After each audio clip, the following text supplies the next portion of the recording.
Inkuru ya Sodoma na Gomora ni imwe mu nkuru zikomeye zivugwa muri Bibiliya. Mu itangiriro igice cya 18 umurongo wa 19, aho Imana ifata umwanzuro wo kurimbura iyi migi ibiri bitewe n'ububi bw'abari bayituye. Amagambo atangira avuga ibi byaranze iyi migi ibiri ndetse n'ubutwari bwa Loti, umugabo w'intungane wagiriye neza abashyitsi b'Imana. Iyi nkuru ikubiyemo ubutabera bwimbitse bw'Imana, ubushishozi mu gufata imyanzuro ikwiye n'imibereho ikwiye kuranga abantu b'Imana. Muri iki kiganiro turasesengura inkuru yose, tureba amateka, imyitwarire y'abaturage muri icyo gihe, igihano cy'Imana, ubutabazi bwa Loti n'isomo rituruka kuri iyi nkuru. Mbahaye ikaze kuri Bwiza Entertainment. Uwumva kuri microphone Bwiza, kandi uyu munsi ntago ndi njyenyine, ndi kumwe na Pastor Jackson, niwe ugiye kudutembereza mu rugendo rurambuye bijyanye n'iyo nkuru. Mu by'ukuri icya Sodoma na Gomora ni birebire, ariko turagerageza tubivuge mu ncamake. Inkuru ya Sodoma na Gomora ni byiza ko twajya tugira tunabwanira, atari ukuvuga inkuru gusa z'ibyabaye, kuko inkuru zo ziba nyinshi, ariko icy'ingenzi ni isomo turi bukuremo. Ariko nanone n'inkuru irazwi, nubwo atari yose birumvikana, ntabwo wamenya inkuru zose, kuko ni ibyabaye kera cyane, imyaka nyinshi cyane, ku buryo abayizi nabo ni nk'uko wumva wiga amateka. Ariko mu by'ukuri ari ibyabaye nyine, ntabwo ari bya bindi kera batwiciraga imigani bavuga ngo ni imigani y'imihimbano kugira ngo abana bige, ariko nibyo byabaye, ni ibyabaye nyine, si umugani duca, ni ibyabaye. Hanyuma inkuru ya Sodoma na Gomora iri mu itangiriro, ntago ahandi hose yahagera itaratangira mu itangiriro, kuko cyane n'igitabo kigenda kivuga ku iremwa cyane. Rero nyuma y'iremwa n'ibindi byose byagiye bikurikira, birumvikana byagiye bibaho. Ariko noneho turibuka inkuru y'uwitwa Aburahamu n'umuntu witwa Loti, ni abantu bajyanye. Byavuye rero kuri Aburahamu na Loti cyane cyane, kuko Aburahamu yabanye na Loti, yari umuhungu we, aberese waba ari kurumva yari umuhungu we, kuko ni umwana bavanye muri Uri y'Abakaludaya kwa se Tera, wakoraga ibigirwamana, wabumbaga ibigirwamana, cyangwa se wabazaga ibigirwamana. Hanyuma Imana imuhamagaye ibwira Aburahamu, yambwiye iti Aburahamu, umenye neza yuko igihe cyose uri ahangaha nta mahoro uzagira. Ndamubwira ati genda uva ahangaha mu nzu ya so, uva ahangaha ugende, nzakwereka ahantu uzatura, nzakwerekeza aho uzerekera. Mbega Imana imuremamo kwizera, ari naho tubona kwizera kwa Aburahamu kwabereyeho, ubwo yimviraga Imana akagenda. Rero nyuma yaho igihe cyarageze, tutiriwe tujya mu zindi nkuru nyinshi, Loti ashwana na Aburahamu. Igihe cyarageze barashwana, igihe cyarageze ntibumvikana. Si ugushwana kundi, nuko Aburahamu yari umuntu mukuru kandi yubahaga Imana, yari afite no kwizera. Buriya kwizera gutuma umuntu yumva ko ibyo arimo bimeze neza, ko arabyizeye nyine. Ikintu cyose urimo, uretse no kuvuga ngo ni iby'Imana, ikintu cyose urimo wumva ukizeye, iyo business ishobora gutera imbere ku tuyirimo atayizeye kandi ariye. Niba ari company yawe, niba ari iki, biba bisaba ko wizeye ibyo urimo. Cyaba kibi urakizera kandi kikaba, cyaba cyiza nacyo ukakizera kandi kikaba. Rero ibintu byose wizeye biraba. Aburahamu nawe niko yari ameze rero, yizeraga ko agomba kubona umugisha. Imana yari yaramusezeranije ibintu byinshi. Urebye yari mu itangiriro 12, Imana iramubwira iti nzabana nawe, nzakurinda, nzaguha umugisha, uzakwifuriza umugisha azawuhabwe, uzakwanga azangwe, uzakuvuma azavumwe. Mbega Imana itangira kumubwira ibintu byiza bizamubaho, kandi imwereka yuko nta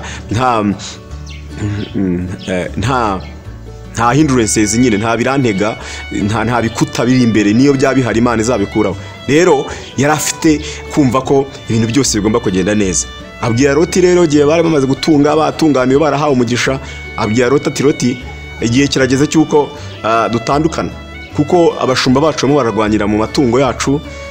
Si ibyo gusa, ahubwo n'amatungo yacu arimo araguka, turimo turaguka cyane. Hano rero ntago twahawe abana turi babiri, kandi ubuzima busanzwe urabizi nawe nta mwana na nyina na se mu muryango umwe kandi umwana yagutse, umwana aragenda akajya kwagura umuryango hanyuma nawe akabyara nawe akororoka nk'abandi. Nubwo Aburahamu yari afite ikibazo cy'uko atabyaye n'umugore atabyaye, ariko Aburahamu yari afite isezerano, yari afite gahunda z'uko agomba kwaguka, ndetse n'abagaragu n'abakozi yari afite n'ingabo nyinshi. Buriya Aburahamu yari n'indwanyi. Rero tuje kuri Loti gatoya, ubu turerekera kuri Sodomu na Gomora. Sodomu na Gomora, niba muzi izindi nkuru umenye ko ndimo nerekeza kuri Sodomu na Gomora. Nagira ngo rero nsimbukira gato kuri Sodomu na Gomora gatoya, ariko mbanze mvuge ku mwitwa Loti. Loti niwe byabayeho. Niwe byabayeho. Ushobora kubimbaza wenda ukavuga utese ko nkubaza Sodomu na Gomora, urambwiye ibya Aburahamu cyane, ariko nta kabura imvano nyine nicyo ushatse kuvuga. Loti yari agasore, yari umusore kwa kundi umuntu avuga yumva byimbye nyine, yumva ifaranga ryaraje ryangwa ameze neza. Ariko Aburahamu arambwira ati ndashaka yuko uhitamo aho. Imana rero ari ukuntu igenza umuntu nyine ku buryo umuntu agira ubwenge bwo kuganira n'umwana kandi umwana hanakomereke. Aburahamu aramubwira ati yewe nshobora kuguma aha ngaha turi, cyangwa se ukajya ugashaka, dore ari ibibaya byinshi za Sobari n'ahandi, atangira kumwereka ibice bitandukanye. Hanyuma Loti aramubwira ati yewe ndabona hariya hanetse, ndabona hariya hatoshye, ndabona hariya hari urwuri baraborozi. Naho Loti ntazi ko arimo yerekeza hehe muri Sodomu na Gomora. Ariko Sodomu na Gomora icyo gihe yari itarabaho, byaje nyuma. Noneho Aburahamu aramubwira ati nta kibazo, genda sigara nta kibazo, kuko Aburahamu yamuhitishijemo ati ugende cyangwa se njyewe ngende. Loti aravuga ati reka njyewe ngende. Aragenda yigera mu za Sowari aho ngaho hepfo. Birebye mu byanditswe hariya mu itangiriro usanga bakwereka ukuntu Loti noneho yabonye ahantu hameze neza cyane. Aza rero kwagukira iyo ngiyo, yagutse, iterambere n'iki byose biraba. Noneho asanga ari ahantu yabyariye, afite abuzukuru, asanga ari mu isi ya yindi wo wise cyangwa se nabi yayise Sodomu na Gomora. Sodomu na Gomora rero ni igice kinini cyane aho bamwe mu Bible scholars abahanga bize amateka Bibiliya cyane ntago bajya bumvikana nyirizina aho hantu, aho bita ngo Jordan River cyangwa se muri Yordania, cyangwa se bakaba bati ni Israeli y'ubu ngubu muri burasirazuba muri macya Israeli aho Israeli uyu munsi. Israeli iri ahantu ku buryo utavuga ngo ni igice kinini, kari agace gato. Israeli n'uyu munsi ni agace gato.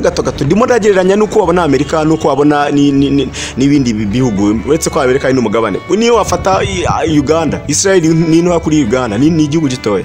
Rero ntago babyumvikanaho ahantu bise iryo zina nyine Sodomu na Gomora.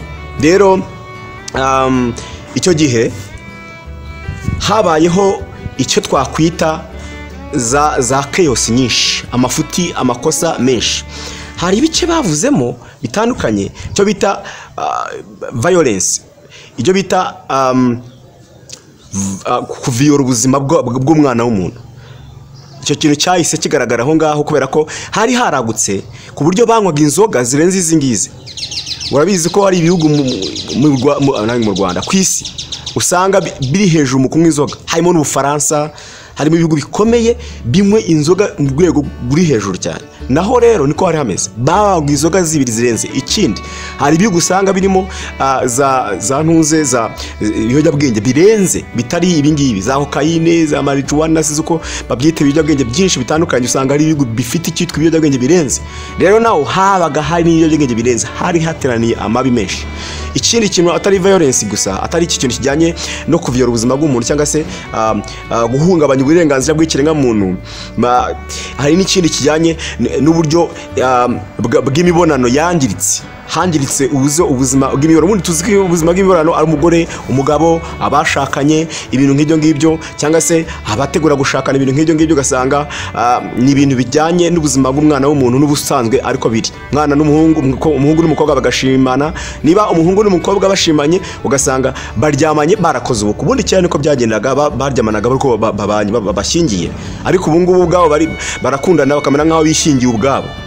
Hari abantu nazo numva bavuga ngo gukora ubukwe cyangwa se gushingira imiryango gushyingirana umwana gushyingirwa n'undi ngo ntabwo ari byo ngo baba barashyingiranye kuko bakundanye bagashimana bagategura ku bana, ariko ntabwo ari byo byabayeho kuva kera. Rero mu mateka nuko muri Sodomu na Gomora habaye ikintu cyitwa kwangiza uburenganzira busanzwe bw'ikiremwamuntu mu bijyanye n'imibonano mpuzabitsina, ku buryo abagabo bendanaga. Bibiliya nikivuga ngo ni ukwendana ubutinganyi.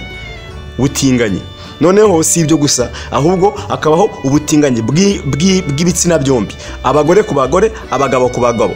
Ntago navuga ngo naho byahereye kuko sinzi imbere niba byarabayeho na mbere n'ahandi tutazi, ariko aho nzi byahereye cyane byakabije naho ngaho. Ariko si aho ngaho gusa, n'ahandi bitubwira ngo umwana w'umuntu Imana yicujije impamvu yaremye umwana w'umuntu. Kubera iki? Kubera ko umwana w'umuntu ngo yakoze ibirenze ibyo yagomba gukora. Imana yamuteganirije ibyo yagomba gukora, ariko akora ibirenze ibyo yagomba gukora. Arishimisha birenze, akora ibyaha mu buryo butandukanye burenze, iby'imibonano mu buryo burenze, ibyo kunywa birenze, ibyo kurya birenze, mbega birarenga, kugeza ubwo ngo n'abana b'Imana ngo bamanutse ku isi ngo bakaza kwiyanduza. Rero ni amateka maremare aho ngaho gatoya, ariko muri Sodomu na Gomora ho batubwira yuko atari ibintu bijyanye na sexual violence gusa, noneho ntago hari ibijyanye no guhungabanya uburenganzira bw'ikiremwamuntu mu bijyanye n'ubuzima bw'imyororokere. Oya, ahubwo noneho hari n'ikintu kijyanye n'uburyo bw'ububandi burenze. Habaga hari ubujura, habaho ubwambuzi, hari ibijyanye n'ubuzima burenze, mbega umuntu atari kwishimira kuhaba ngo habe ngo avuga ngo aratekanye. Nta mutekano wabaga uhari utekanye, kuko barazaga ugasanga ibyawe barabitwara. Hanyuma ikindi kintu cyabaye muri Sodomu na Gomora buriya ni kuri Loti nyine twari twavuzeho. Aburahamu yasengeye Loti. Aburahamu yamenye yuko Sodomu na Gomora igiye kurimbuka. Sodomu na Gomora mu gihe yari igiye kurimbuka, Imana isanga Aburahamu, iramubwira ngo Aburahamu we, wibuke ko hari umuhungu wawe, hariyo Loti, hariyo umugore wa Loti, muka Loti, hariyo n'abana be, abahungu n'abakobwa, hariyo mbega hariyo umuryango